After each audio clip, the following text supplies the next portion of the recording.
આજે અડાલજની આ પવિત્ર અને પાવન ધરા ઉપર સદગુરુ ડાયરામ મહારાજ, અમારા મધુબા મહારાજ, ચેતનભાઈ, અનિતાબા, અમારા ગીતાબા, અમારા સંગીતાબેન, બંને રમેશલાલ અને બધાના પરિવાર મળી ડાયરામ મહારાજની, સોમદાસ મહારાજની આ તિથિ નિમિત્તે આજે આ જ્ઞાન યજ્ઞ કર્યો છો. એકવાર એમને હું તાળીથી વધાવવા માંગુ છું. ખૂબ ખૂબ ધન્યવાદ.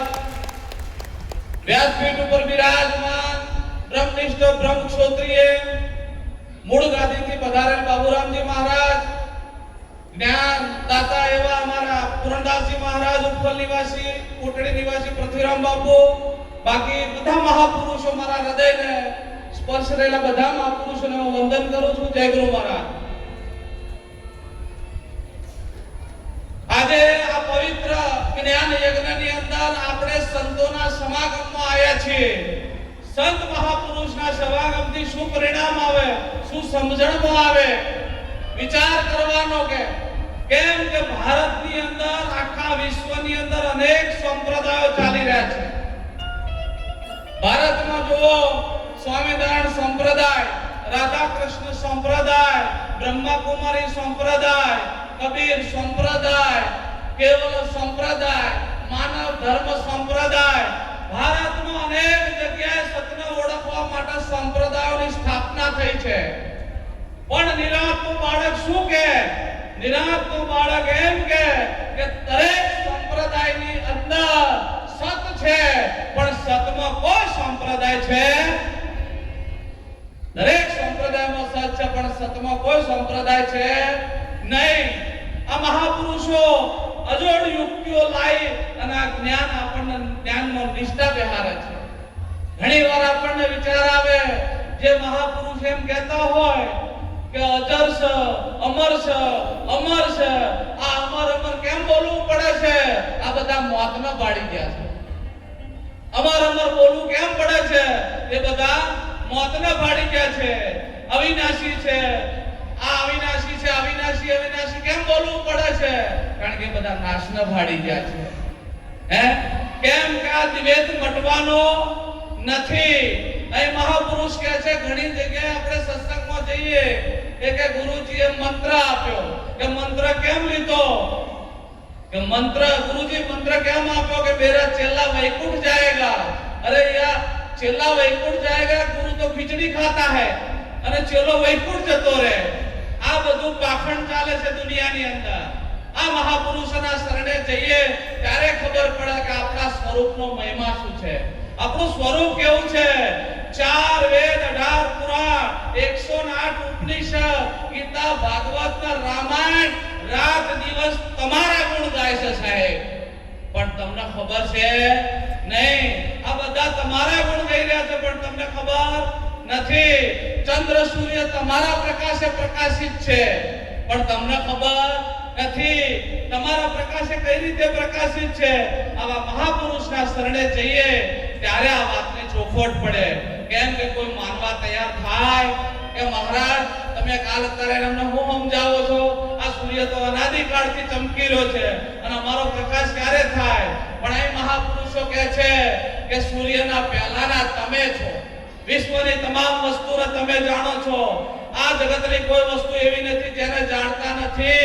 એ બધું તમારી ગમમાં આવો, બધું તમારી ગમમાં આવો, પણ તમે તમને જાણતા નથી. આધ્યાત્મિક જગતનો સૌથી મોટો પ્રશ્ન હોય તો હું કોણ છું? આ વિશ્વની અંદર હું કોણ છું? તો મારી ઓળખાણ મને કઈ રીતે થાય? આવા બ્રહ્મનિષ્ઠ બ્રહ્મક્ષોત્રીય મહાપુરુષોના ચરણે જઈએ તો ઓળખાણ થાય. કેમ? ઘણીવાર બને એક આશ્રમની અંદર એક મહારાજ પોપટ પાડ્યો. એટલે પોપટને રોજ મહારાજ એમ કે બેટો સીતારામ બોલ. પોપટ રોજ બોલે સીતારામ. રોજ હવારમાં જ શીખવાડે કે સીતારામ બોલ. એક દળ પોપટને ઈચ્છા થઈ કે મહારાજ આ બધું બોલાવો છો શેના કામે? ત્યારે પોપટના ગુરુજી બોલ્યા કે તને મુક્તિ મળે, તું મુક્ત થઈ જાય. આટલું કરતા કરતા રોજ પોપટને આવો અભ્યાસ કરાવીને એક દળ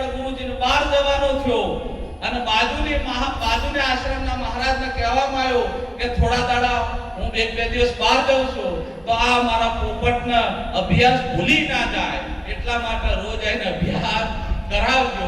પેલા રોજ આવીને અભ્યાસ કરાવે. પેલા મહારાજ આવીને કે બોલ મિત્રો સીતારામ. એટલે પોપટ કે સીતારામ. આમ પોપટે જોયું કે 10 વર્ષથી તો પેલો બોલાવે છે અને આ પાછો કોણ આવ્યો? 10 વર્ષથી સીતારામ બોલ બોલ કરું છું તો મુક્તિનો માર્ગ મળ્યો નથી અને આ પાછો નવો આવ્યો. આ કેટલા દાડા બોલાવરાવશે? આ વિચાર કરવાનો. ત્યારે પોપટે કીધું ઉભારો મહારાજ, આ 10 વર્ષથી સીતારામ બોલું છું, હજુ મને કોઈ ઠેકાણો પડ્યો નથી. તો તમે કઈ રીતે પાડશો? તો મહારાજને ખબર પડી કે હવે મને 100% છૂટવું. જે દિવસે તમારે છૂટવું છે એ દાડા મહાપુરુષો છોડી મેલ છે. નકર પછી ડોક્ટર બનીને અમે તો છીએ. એટલે પેલા પોપટને ગુરુજી કીધું બોલ કે ગુરુજી કોઈ કળા શીખવાડો કે કોઈ કરવા નહીં. કાલ સવારે તારા મહારાજ આવે એટલે આંખો પંખો ફફડાઈ પડી જજે પાંજરામાં. કશું કહેતો નહીં, કશું બોલતો નહીં. પેલા તો ગુરુજી સવારમાં આમ જોયું તો પિંજરાની અંદર પોપટ જોવો તો પંખો પંખો પોણી કરી આંખો પંખો ફેરવી પડ્યો. પછી ગુરુજી એમ બોલ્યા બોલ બેટું સીતારામ. પેલો બોલ્યો નહીં. શું બોલવાથી મુક્તિ મળે છે? ના. પછી પેલાએ કીધું છેલ્લા આ પોપટનામાંથી કાઢીને ફેંકી દે. આ પૂરું થઈ ગયું પિક્ચર. જેવો પોપટને બહાર કાઢ્યો ઉડી ગયો. પછી પોપટ બોલ્યો હે વિશ્વના જગતના સંતો, જો તમારે મુક્ત થવું હોય તો જીવતા મરી જાજો. શું કરવાનું? જીવતા મરી જવાનું. અને જીવતા મરવાની કળા એક માત્ર આવા મહાપુરુષો આલી શકે, બીજાની તાકાત નથી. કેમ? ઘણીવાર આપણને એવું લાગે. એકવાર દરિયાના કિનારા ઉપર એક સંત બેઠેલા, તે આ ગીતાજી વાંચે, એક જણા મહાભારત, એક મહાપુરુષ કબીરનું વાંચે. બધા મહાપુરુષો વાંચતા હતા. એમાં એક મહાપુરુષ નીકળ્યા. એમને પૂછ્યું કે આ બધા પુસ્તકો આ શાસ્ત્રો વાંચો છો કેમ? શું ગોતો છો? કે અમે આ દરિયાનું માપ કાઢીએ છીએ. દરિયો કેટલો ઊંડો છે માપ કાઢીએ છીએ. એ મહાપુરુષે કીધું કેમ કે નિરાત મહારાજ મહાપુરુષ કહીએ કે દરિયાનું માપ કાઢવું હોય તો અંદર ડૂબકી મારો, બહાર બેઠે માપ નીકળે. ઓહો રે સ્વયં શાસ્ત્રોથી પર છે.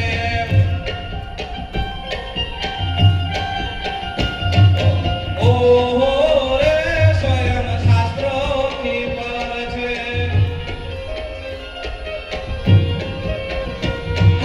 શાસ્ત્રોથી પર છે. આ તો અનુભવનું ઘર છે. ઓહો રે સ્વયં શાસ્ત્રોથી પર છે.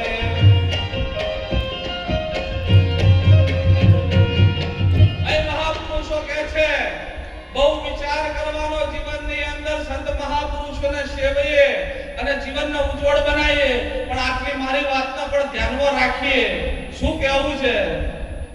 ઓ ચોરો